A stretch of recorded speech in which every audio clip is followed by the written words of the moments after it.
ఈరోజు మాదిరికరమైన క్రైస్తవ జీవితం, ఎగ్జాంపులరీ క్రిస్టియన్ లైఫ్, దీంట్లో 34వ ప్రసంగం ఇది. యథార్థ ప్రవర్తన అనే అంశం మీద మాట్లాడాలని నేను ప్రేరేపింపబడినాను. An upright behaviour, a behaviour with integrity. అంటే యథార్థమైన ప్రవర్తన గురించి పరిశుద్ధ గ్రంథం ఏమంటుంది? What is the Bible telling about integrity లేక రైచియస్ బిహేవియర్? నేను వాక్యంలో చూసినప్పుడు యథార్థవంతులను దేవుడు తప్పకుండా ఆశీర్వదిస్తాడు. యథార్థ మార్గములో నడుచుకోవాలి, ఎందుకంటే దేవుడు యథార్థవంతుడు. God is upright, so his children should be upright. దేవునిలో ఏ చెడుతనం లేదు, దేవునిలో ఏ చీకటి లేదు, దేవునిలో ఏ పాపం లేదు. పవిత్రుడు, పరిశుద్ధుడు. తన బిడ్డలు కూడా పరిశుద్ధంగా ఉండాలని కోరుతున్నాడు. పరిశుద్ధత లేకుండా దేవుణ్ణి ఎవరు చూడలేరు. అందుకే యేసు ప్రభు కొండ మీది ప్రసంగంలో కూడా మత్తయి 5:8 ఒక మాట ఉంది, హృదయ శుద్ధి గలవారు ధన్యులు, వారు దేవుని చూచెదరు. యథార్థంగా ప్రవర్తించడానికి నేర్పు ప్రభువా, నీ మార్గం యథార్థమై. ఈ పరిశుద్ధ గ్రంథం చదువుతున్న కొలది మనం యథార్థ మార్గంలో నడిపింపబడుతున్నాం. So it is a must for a Christian to be upright in his behaviour. చూడండి, మనం నకిలీ ప్రపంచంలో ఉన్నాం. చూడండి, సాతానుడు ఎంత విజృంభిస్తున్నాడో చివరి కాలంలో.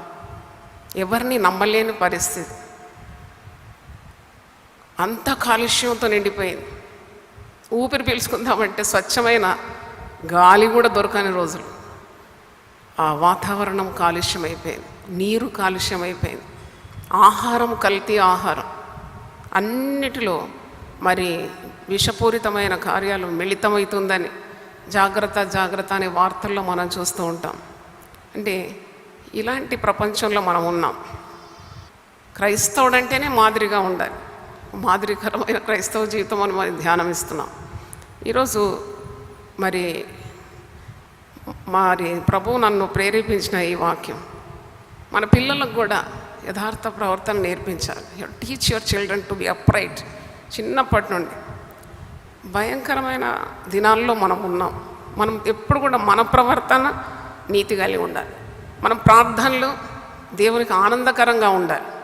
కేవలం ప్రార్థన చేయడం మాత్రం కాదు, యథార్థవంతుల ప్రార్థన ఆయనకు ఆనందకరం. దేవుని స్తోత్రం. మన ప్రవర్తనలో దోషం ఉంటూ కపటమైన కుటిలమైన ప్రవర్తన కలిగి ఎన్నో దీర్ఘ ప్రార్థనలు చేస్తే దానివల్ల ఏ ప్రయోజనం లేదు. ఎందుకంటే దేవుడు ఎప్పుడు కూడా నీతిమంతుల ప్రార్థన వైపు ఆయన చెవులు ఒగ్గి ఉంటుందట. దేవుని స్తోత్రం, హల్లెలూయా. నీతిమంతుడు ఆశించినది మనకి దొరుకుతుంది. నీతిమంతుని తల మీదకి దేవుని ఆశీర్వాదాలు వస్తుంది. ఈరోజు యథార్థ ప్రవర్తన అనే అంశం మీద మనం ధ్యానిస్తున్నాం. స్ప్లిట్ పర్సనాలిటీ ఉంటుంది చాలామంది. అంటే నో ఇంటగ్రిటీ.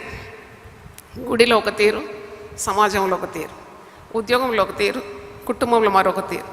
అలా ఉంటే ప్రార్థన చేసి దాని నుండి వైదొలగారు.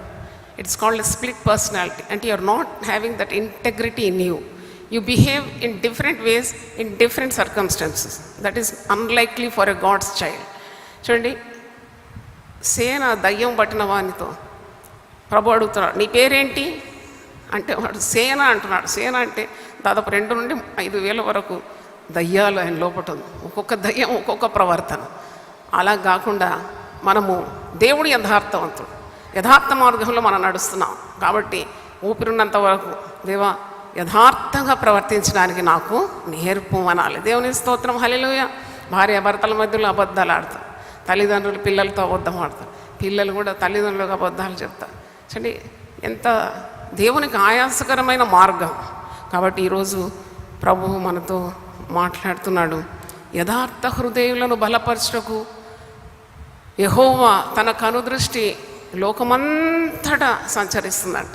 2వ దినవృత్తాంతములు 16వ అధ్యాయం 9వ వచనంలో యథార్థ హృదయులను బలపరచటం తన కనుదృష్టి లోకమంతటా సంచరించు. దేవునికి స్తోత్రం.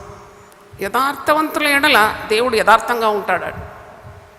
If you are clean and upright, God will honour you with the same nature. అంటే దేవుడు యథార్థవంతుడు కాబట్టి నీ పట్ల దేవుని నీతి నువ్వు తెలుసుకుంటావు. మరి కుటిలమైన మాటలు కానీ, కపటమైన హృదయం కానీ, నీ ఆలోచన విధానము, నీ మాట, నీ ప్రవర్తన అంత యథార్థంగా ఉంటే చాలా శక్తి నేర్చుకుంటుంది. దేవుని స్తోత్రం, హల్లెలూయా. A strong man is a clean man. A clean man is stronger than 10 cities అని ఒక దగ్గర చదివాను. 10 పట్టణాలను పట్టుకునే శక్తి ఒక యథార్థవంతునికి ఉంటుందంట. దేవుని స్తోత్రం, హల్లెలూయా. కాబట్టి యథార్థమైన ప్రవర్తన కలిగి మనము మన జీవితాన్ని ముందుకు తీసుకొని వెళ్ళాలి. క్రైస్తవ జీవితం అంటేనే it should be very upright. క్రైస్తవులకు మంచి పేరు లేదు సమాజం. దొంగ పెళ్ళిళ్ళు చేస్తారండి. 10 అబద్ధాలు ఆడి 100 అబద్ధాలు ఆడి ఒక ఇల్లు కట్టాలి, 1000 అబద్ధాలు ఆడి ఒక పెళ్లి కట్టాలి. ఇంత మోసం అండి. దేవుని భయం లేకుండా ప్రవర్తన, అదే నీవు యథార్థంగా ప్రవర్తిస్తే దేవుడు నీ పక్షమందు ఉంటాడు. దేవుని సన్నిధి నీకు తోడు ఉంటుంది. నువ్వు ఏది చేపట్టిన దాంట్లో ఫలం నువ్వు చూస్తావు. నీవు చేసే ప్రతి పనిని దేవుడు ఆశీర్వదిస్తాడు. నీ యోచనలను స్థిరపరుస్తాడని వాక్యంలో. When you behave uprightly all your thoughts will be established. దేవుని స్తోత్రం, హల్లెలూయా. నిన్ను కాపాడుతాడు, నీ కుటుంబాన్ని కాపాడుతాడు, నీ ఆరోగ్యాన్ని కాపాడుతాడు, నీ క్షేమస్థితిని తీసుకొని వస్తాడు. నీ పిల్లలు నీ మధ్యలో దీవిస్తానన్నాడు. నీ చేతుల కష్టార్జితాన్ని ఆశీర్వదిస్తానన్నాడు. నీకు సమాధానం ఇస్తానన్నాడు. కాబట్టి దేవుని యందు భయభక్తులు కలిగినట అది గొప్ప లాభం, చిన్న లాభం కాదు. దేవుని యందు భయభక్తులు కలిగినట గొప్ప లాభం, అది గొప్ప ఐశ్వర్యము అని పరిశుద్ధ గ్రంథంలో ఉంది. యోబు గ్రంథంలో మీరు చూస్తే యోబు గురించి దేవుడే సాక్ష్యం ఇస్తున్నాడు.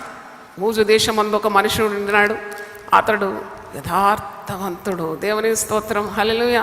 యోబు 1:1 చూడండి.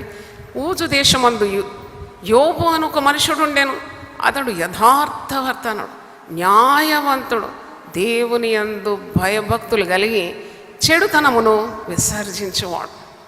ఇది చదువుతున్న కొలేదు నాకు చాలా సంతోషం అనిపిస్తుంది. 4 కార్యాలు యోబు గురించి సాక్ష్యం.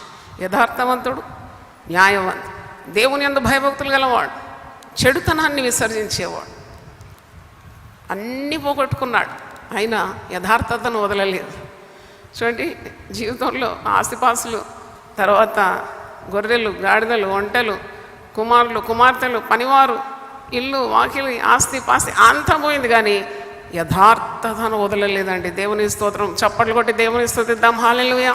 యోబు 2వ అధ్యాయంలో 10వ వచనంలో 9వ వచనంలో భార్య వచ్చి అంటది, ఏంటయ్యా నీకు మతి భ్రమించిందా, పిచ్చివాడవా, నువ్వు ఇంకాను యథార్థతను వదలక ఉందువా, వదిలిపెట్టి నీ యథార్థతను, నీ దేవుని దూషించి నువ్వు చావమంటుంది. అయినా తన యథార్థతను వదలలేదు. యథార్థతను వదలకుండాందుకు యోబు 42లో మీరు చూస్తారు, పోగొట్టుకున్నవన్నీ తిరిగి 2 యోబు పొందుకున్నాడు. దేవుని స్తోత్రం, హల్లెలూయా. Whatever you lose, don't lose your integrity.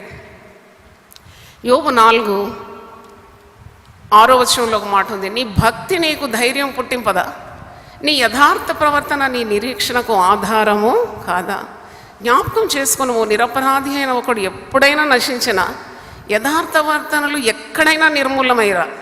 ఇది ఎంత ఇష్టమో నాకు ఈ మాట. Where the righteous cut off. యథార్థవంతులు మరి బహుధైర్యంగా ఉంటారు. ఎట్టి పరిస్థితుల్లో కూడా వారి నీతి ప్రవర్తన వారికి ధైర్యాన్ని ఇస్తుంది. అందుకే అంటున్నాడు, నీ భక్తి నీకు ధైర్యం పుట్టింపదా, నీ యథార్థ ప్రవర్తన నీ నిరీక్షణకు ఆధారం కాదా. జ్ఞాపకం చేసుకోను, నిరపరాధి అయిన ఒకడు ఎప్పుడైనా నశించిన, యథార్థవంతులు ఎక్కడైనా నిర్మూలమైరా. దావీదు భక్తుడు కూడా ఇదే అంటాడు.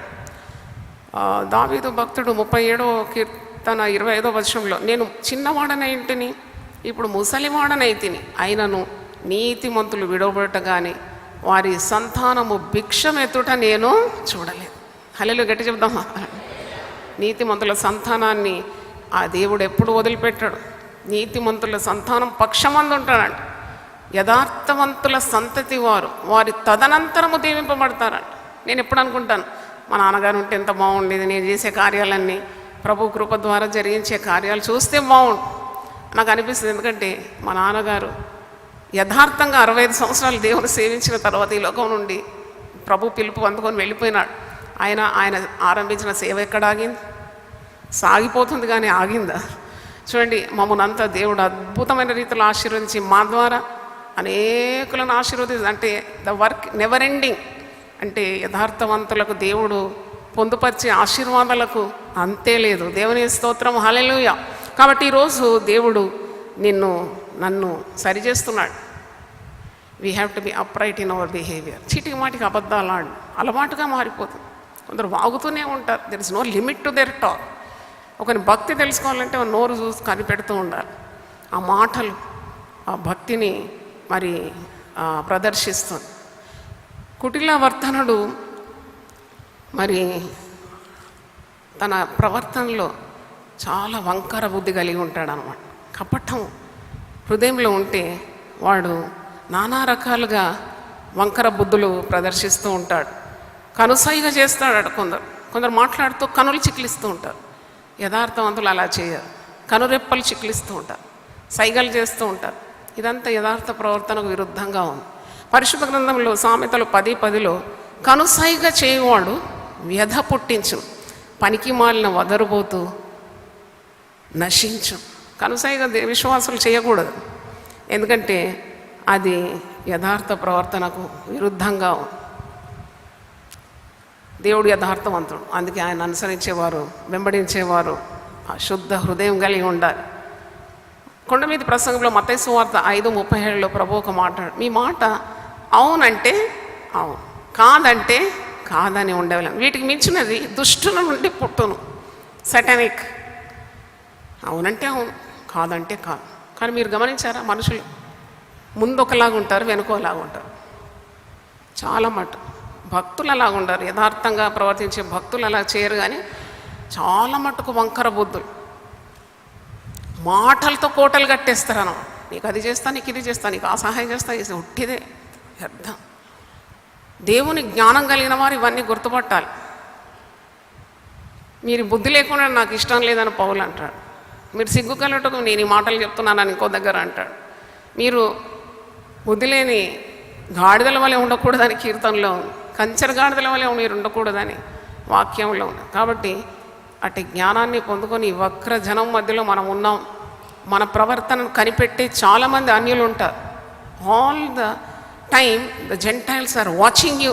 చూడండి, నిన్ను గుర్తుపెడతారు. ఏదో ప్రభు బిడ్డలంట బైబిల్ పట్టుకొని వెళ్తూ ఉంటారు మందిరానికి.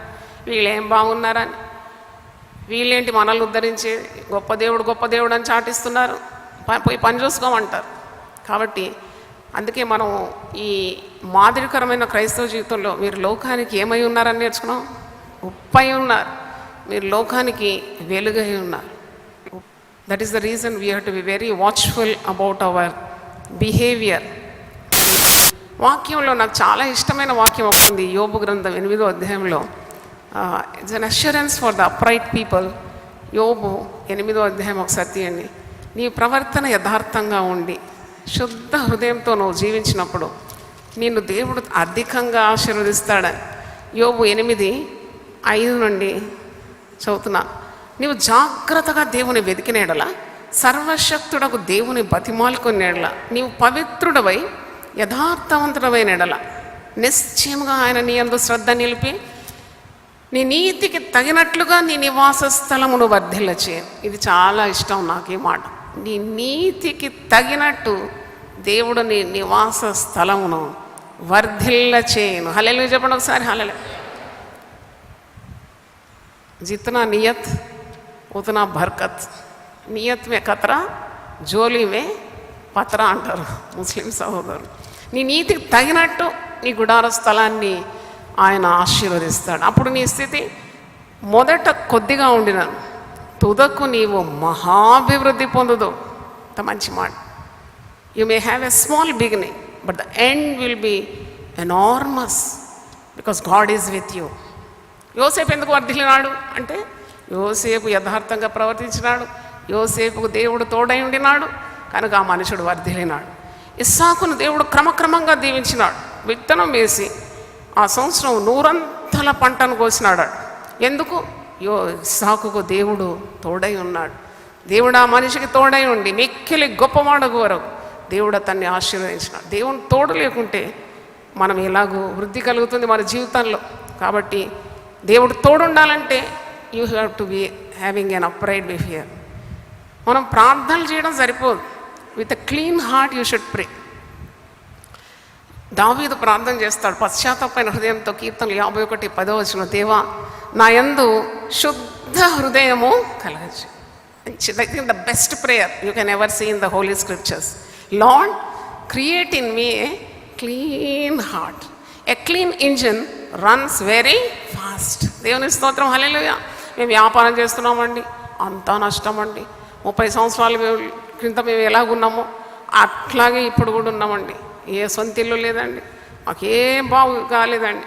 నీ ప్రవర్తన చక్కగా ఉందా నువ్వు చూసుకో. Check your behaviour. If you are living according to the word of God, definitely God will bless you. He is the God of Abraham. అబ్రహామును ఆశీర్వదించిన దేవుడు, అబ్రహాంకు వాగ్దానం ఇచ్చిన ప్రతి ఆశీర్వాదము విశ్వాసులుగా యేసు రక్తమందు విమోచింపబడిన మనం పొందుకోగలం. దేవుని స్తోత్రం, హల్లెలూయా. పరిశుద్ధ గ్రంథంలో ఉన్న వాగ్దానాలన్నీ ఎవరి కొరకు కాదు, ఇది అన్యుల కొరకు వాగ్దానాలు కాదు. యేసు ప్రభువును రక్షకునిగా స్వీకరించి పాపముల నుండి పరిహరింపబడిన వారు, విమోచింపబడిన జనం పొందుకోవాల్సిన వాగ్దానాలన్నీ కూడా పరిశుద్ధ గ్రంథంలో. Every promise you can claim by faith. దేవుని స్తోత్రం, హల్లెలూయా. కాబట్టి ఈరోజు ప్రభువు మాట్లాడుతున్నాడు. కీర్తన గ్రంథం 19 కీర్తన చూడండి, 19th Psalm 13 and 14. ఇక్కడ ఒక ప్రార్థన చేస్తున్నాడు కీర్తనకారుడు. 12 నేను చదువుతాను. 19వ కీర్తన 12. తన పొరపాటులు కనుగొనగలవాడేవాడు, నేను రహస్యంగా చేసిన తప్పులు క్షమించి నన్ను నిర్దోషినిగా తీర్చు. What's a beautiful prayer. చూడండి, బాహ్యంగా అందరు బాగా కనబడతారండి, లోపట వారి హృదయం ఎలాగుందో మనకు తెలియదు. హృదయం అన్నిటికంటే ఘోరమైందండి, హృదయం అన్నిటికంటే మోసకరమైందండి. అందుకే సామెతల గ్రంథం 4వ అధ్యాయము మరి 19వ వచనం అనుకుంటాను. సామెతలు 4:23 ఒక మాట ఉంది, అన్నిటికంటే భద్రంగా నీ హృదయాన్ని కాపాడు, ఎందుకంటే జీవధారలు నీ హృదయం నుండి బయలుదేరుతుంది. You take care of your heart, weather any guile, deception, that which is against God is occupying your heart, because heart is the seat of all emotions. హృదయము ప్రభు కొరకు ప్రతిష్ఠించాలి, హృదయము పవిత్రంగా ఉండాలి, ప్రార్థించాలి. యేసు రక్తము ప్రతి దుర్నీతి నుండి నిన్ను పవిత్రపరుస్తుంది, నన్ను పవిత్రపరుస్తుంది, మనల్ని అందరినీ పవిత్రపరుస్తుంది. దేవుని స్తోత్రం, హల్లెలూయా. అందుకే దేవుని సన్నిధానంకు అల్లాటప్పగా చేరొద్దు. ఎడావిడ దేవుని సన్నిధిలో ఏంటి, కేసీఆర్ను గెలవడానికి పోతే అల్లాటప్పగా వెళ్తావా? ఎన్ని వారాల నుండి నువ్వు you set your self, A dress వేసుకోవాలి, ఎలా ఉండాలి నా పోస్చర్, ఎలా ఉండాలి నా అడుగులు, ఎలా ఉండాలి నా మాటలు. ఒక మంత్రిని కలవడానికి, లేక ఒక ముఖ్యమంత్రిని కలవడానికి దేవుని సన్నిధిలో మోకరించి ప్రార్థించినప్పుడు ఆయన రాజులకు రాజు, ప్రభువులకు ప్రభు అయినాడు. ఆకాశంలో భూమిని సృష్టికర్తగా దేవుని సన్నిధిలో మోకరించిన, నేను సృజించిన దేవుడు. నేను ఒక పని చేస్తున్నప్పుడు సముద్ర వ్యాపారమైన త్రిప్పుతాడు, అంధకారం దాచిన నిధులను నాకు ఇస్తాడు, రహస్యమందు మరుగైన ధనాన్ని ఇస్తాడు, అప్పగించమని అన్ని దిక్కులకు ఆజ్ఞాపిస్తాడు, జనముల ఐశ్వర్యము ప్రవాహంగా నా దగ్గరకు వస్తుంది. ఇది నా విశ్వాసం. నేను ఎవరిని డబ్బులు ఇంతవరకు అడగలేదు. 25 సంవత్సరాలు ఇచ్చాను, అందరికి ధారాళంగా వెదజల్లినాను. ఎందుకంటే I believe in a great potentate God, is an almighty God, a powerful God. 19వ కీర్తన 11వ వచనం 12వ వచనం, తన పొరపాట్లు కనుగొనవాడు, నేను రహస్యము చేసిన తప్పులు క్షమించి నన్ను నిర్దోషినిగా తీర్చు. రహస్య పాపములు అనే పుస్తకం రాసినాను, స్టాల్లో ఉంది. సీక్రెట్ సెన్స్, అవును, పైకి అందరూ మంచివారే, కానీ రహస్యంగా చేసిన తప్పులు ఎవరు కనిపెడతారు? Who knows your secret sins? ఎందుకంటే ఆయన కన్నులు అగ్ని జ్వాలల వంటి నేత్రములు, ఆయన కన్నులకు మరుగైంది ఏమి లేదు. You cannot close God's eyes. దురభిమాన పాపంలో పడకుండా నీ సేవకుని ఆపు, వాటిని నన్ను ఏలనీయకు. అప్పుడు నేను యథార్థవంతుడినై అధిక ద్రోహం చేయకుండా నిందారహితుడనవును. దేవుని స్తోత్రం, హల్లెలూయా. అందుకే అంటున్నాడు, యెహోవా నా ఆశ్రయదుర్గమా, నా విమోచకుడా, నా నోటి మాటలను నా హృదయ ధ్యానము నీ దృష్టికి అంగీకారమగును కాక. సామెతలు 16:30 ఒక మాట ఉంది, కృత్రిమములు కల్పించవలనని కపట మనసు గలవాడు కన్నులు మూసుకుంటాడట, పెదవులు దిగబొట్టుకుంటాడట. అంటే his ways are not upright before God. ఇలాంటి వేషధారణ, ఇలాంటి వంకర టింకర బుద్ధులుంటాయి. దేవా నన్ను కడుగు నీ రక్తం ద్వారా, నన్ను పవిత్రపరచు, నన్ను యథార్థ మార్గంలో నడిపించు. కీర్తనలు 84:11 వచనంలో ఒక మాట ఉంది, యథార్థవంతులకు ఆయన ఏ మేలు చేయక మానడు. దేవుని స్తోత్రం, హల్లెలూయా. చాలామంది ప్రార్థిస్తున్నారు, దేవుని రాజ్యాన్ని నీతిని వెతుకుతే ఇవన్నీ నీకు సమకూర్చబడతాయి. దేవుని స్తోత్రం, హల్లెలూయా. God will supply all your needs. దేవుని స్తోత్రం. దేవుడు తన ఐశ్వర్యం చొప్పున క్రీస్తు యేసునందు మహిమలో నీ ప్రతి అవసరత తీరుస్తాడు. నీ ప్రవర్తన సరిపెట్టుకోవాలి. 15వ కీర్తన ఒకసారి చూడండి, సామ్స్ 15. ఇది దావీదు రాసిన కీర్తన. యెహోవా నీ గుడారములో అతిథిగా ఉండదగిన వాడేవాడు, నీ పరిశుద్ధ పర్వతం మీద నివసింపదగిన వాడేవాడు. నీ గుడారంలో అతిథిగా ఉండేవాడు ఎవడంటే, దేవుని అతిథులుగా మనం అయిపోతామా? దేవుడు మనకు ఆతిథ్యం ఇస్తాడా అంటే దాని అర్థం దేవుని సన్నిధి నీ జీవితంలో అనుభవిస్తావు. God will be with you. You are with God. Without God you are nothing. యథార్థమైన ప్రవర్తన కలిగి నీతిని అనుసరించి హృదయపూర్వకంగా నిజము పలుకువాడు. యథార్థమైన ప్రవర్తన కలిగి నీతిని అనుసరించాలి, హృదయపూర్వకంగా నిజము పలుకాలంట. దేవుని స్తోత్రం, హల్లెలూయా. యథార్థంగా ప్రవర్తించేవాడు ఇతరులకు కీడు చేయడు, ఇతరులకు మేలే చేస్తాడు. వీలున్నంత వరకు మేలు చేస్తాడని కీడు చేయడు. ఇతరుల మీద లేని వార్తలు పుట్టించాడు, ఇతరుల మీద కొండములు పలుకాడు, ఇతరుల జోలికి పోడు, ఇతరులను వేలు పెట్టి తిరస్కరించాడు. పైగా తన ప్రవర్తన సరిగా ఉందని దేవుని వాక్యం అనే అర్థంలో చూసుకుంటాడు. అట్టివాడు నాలుకతో కొండములాడాడు, తన చెలికానికి కీడు చేయడు, తన పొరుగువాని మీద నింద మోపడు. అతని దృష్టికి నీచుడు అసహ్యుడు. అతడు యెహోవా యందు భయభక్తులు గలవాన్ని సన్మానించు. అతడు ప్రమాణం చేయగా నష్టం కలిగినను మాట తప్పడు. మాట తప్పడు అనమాట యథార్థం. That is a true nature of an upright person, a person with integrity. చాలామంది అప్పులు చేస్తారండి. విశ్వాసం అంటేనే అప్పులు తీసుకుంటారు. అప్పులు తీసుకొని ఎంత ధైర్యం అండి, అడిగినప్పుడు కోపం వస్తుందట వీళ్ళకు. నువ్వు అప్పు తీసుకుంటే అప్పు చెల్లించాలి, ఎవ్వరికి అచ్చి ఉండొద్దట. పేతురు తన పత్రికలో అంటాడు, ప్రేమ తప్ప ఎవ్వరికి ఏది అచ్చి ఉండదు. చప్పట్లు కొట్టి దేవుని స్తుతిద్దాం, హల్లెలూయా. ఓన్లీ లవ్, అదే రుణపడి ఉండాలి. అంటే ఇక్కడ ప్రమాణం చేస్తాడు, నష్టం కలిగిన మాట తప్పడు, మాట తప్పదు. అందుకే ప్రభు కొండ మీద ప్రసంగంలో అంటున్నాడు కదా, నీ మాట అవునంటే అవును, కాదంటే కాదు. కల్లిబుర్లు కబుర్లు చెప్పి మాటలు ఎంత రంగురంగులుగా ప్రదర్శిస్తారంటే మోసం. Should be upright with your tongue. వస్తారా సిస్టర్ మా ఇంటికి అంటే నేను రాలేనమ్మా. పెళ్ళికి వస్తారా? I'm sorry I cannot come. వస్తానంటే వస్తానని మాట ఇస్తే ఎట్టి పరిస్థితిలో కూడా నేను వెళ్ళాలని ప్రయత్నిస్తాను. ఎందుకంటే I'm God servant, I have to keep up my word. నువ్వు ఏదైనా ఒప్పుకుంటే దాన్ని చేసి తీరాలి, లేకుంటే మాట ఇవ్వద్దు. దేవునికి అయిష్టమైనది ఇక్కడ మనం చూస్తున్నాం. 5వ వచనం కీర్తనలు 15:5. తన ద్రవ్యము వడ్డీకి ఇయ్యడాడు. వడ్డీకి ఇస్తారు చాలామంది, మళ్ళీ ప్రార్థనలు చేస్తారు, ఉపవాసాలు చేస్తారు, మళ్ళీ భక్తి ప్రదర్శనలు చేస్తారు. నీ ద్రవ్యం ఎప్పుడు వడ్డీకి ఇవ్వదు. వడ్డీకి ఎందుకు ఇస్తావు? ఎవరో విసుక్కుంటూ ఏడ్చుకుంటూ ఆ వడ్డీ తెచ్చి కడతారు. ఆ ఏడుపు, ఆ ఉసురంతా నీకు నీ పిల్లలకు తగులుతుంది తప్పకుండా. అందుకే దేవుడు నిన్ను ఎప్పుడు ఆశీర్వదించాడు. తన ద్రవ్యం ఎప్పుడు వాడు వడ్డీకి ఇవ్వడు. నిరపరాధిని చెరుపుటకి లంచం ఇవ్వదు, లంచం తీసుకోవద్దు. యథార్థత ఉండాలి.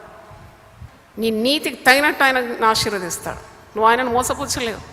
నీ ప్రవర్తన సరిపెట్టుకోకుండా నువ్వు ప్రార్థన చేస్తే ఆ ప్రార్థన ఈ కప్పు మీద కూడా పోదు.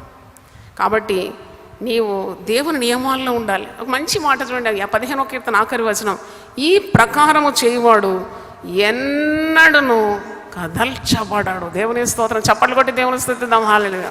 He will not be shaken, he will not be moved. వాడు దుర్వార్తకు జడియడాడు. దేవుని బిడ్డలు యథార్థవంతులకు ఒక ఆశీర్వాదము పరిశుద్ధ గ్రంథంలో ఉంది. ఎట్టి దుర్వార్త కూడా వాడు జడియడాడు. కాబట్టి వారికి మనస్సాక్షి అంత పవిత్రంగా ఉందని దాని అర్థం. 112వ కీర్తనలో మాట ఉంది, 7వ వచనం, వాని హృదయము యెహోవాను ఆశ్రయించి స్థిరముగా ఉండు, వాడు దుర్వార్తకు జడియడు. ఎంత గొప్ప వాగ్దానాలు. అవన్నీ స్వతంత్రించుకోవాలి ఈ చిన్న జీవితంలో. దేవుని స్తోత్రం, హల్లెలూయా. కనుక ఈరోజు దేవుడు మాదిరికరమైన క్రైస్తవ జీవితంలో యథార్థ ప్రవర్తన అనే అంశం మీద మీరు వాక్యం విన్నారు. యథార్థవంతుల గుడారము తప్పకుండా వర్ధిల్లుతుంది. యథార్థవంతుల ప్రార్థన ఆయనకు ఆనందకరము. యథార్థవంతుల సంతతి వారి తదనంతము ఆశీర్వదింపబడుతున్నారు. యథార్థవంతుల త్రోవ రాజమార్గం అంట. The way of the upright is very royal. ప్రార్థన చేయాలి, దేవా యథార్థమైన ప్రవర్తన నాకు దయచి, నా ప్రవర్తనలో ఏదైనా కపటము కుటిలమైన కార్యాలుంటే తొలగించిన ఆయన. Help me to behave very upright before you, an integrity, a man of integrity, a women of integrity. ఇదే నీకు ఇష్టమైన కార్యం. నీ గుడారంలో అతిథిగా నివసించాలంటే ఎన్ని కార్యాలు మనం ధ్యానించినాము. దేవుని స్తోత్రం. అందరూ ఒకసారి లేచిన పడితే ప్రార్థన చేసి ముగిద్దాం. చేతులెత్తి ప్రార్థన చేద్దాం. ప్రభువా నీ పరిశుద్ధ నామమునకు స్తోత్రం. యథార్థవంతుల ప్రార్థన నీకు ఆనందకరం అన్నావు. యథార్థవంతుల గుడారము వర్ధిల్లుతుందన్నావు. యథార్థవంతులకు నువ్వు ఏ మేలు చేయక మానవన్నావు. యథార్థవంతులను బలపరచటకు నీ కనుదృష్టి లోకమంతటా సంచరిస్తుందన్నావు తండ్రి. అయినా నీకు స్తోత్రం. ఎన్నో వాగ్దానాలు పరిశుద్ధ గ్రంథం నుండి యథార్థవంతులకు నీవు అనుగ్రహిస్తున్నావు తండ్రి. నీకు స్తోత్రం. యథార్థ ప్రవర్తన కలిగి మేము బ్రతుకుటం ఈ 40 రోజుల సెలవు ధ్యానాల్లో ఆయన మా రోత పాప హృదయాన్ని నీ రక్తం ద్వారా కడిగి పవిత్రం చేయమని ప్రార్థిస్తున్నాం. స్ఫటికం వలె పవిత్రం చేయమని కోరుతున్నాను నాయన. నీ రక్తము ప్రతి దుర్నీతి నుండి విడిపిస్తుందని సెలవిచ్చిన దేవ, నీ రక్త ప్రోక్షణ మా హృదయాలకు దయచేయండి. ప్రోక్షింపబడిన హృదయంతో ధైర్యంగా నీ సన్నిధానం చేరి మా మనవులు మేము వర్ణించుకోవటకు సహాయం దయచేయమని చేతులెత్తి దేవుని వాక్యం విన్నవారిని, టీవీ ద్వారా విన్నవారిని కూడా యథార్థ మార్గంలో నడిపించమని యేసు నామములో అడుగుతున్నాను తండ్రి. ఆమేన్, ఆమేన్. దేవుడు మళ్ళీ సమృద్ధిగా దీవించును గాక. ఆమేన్.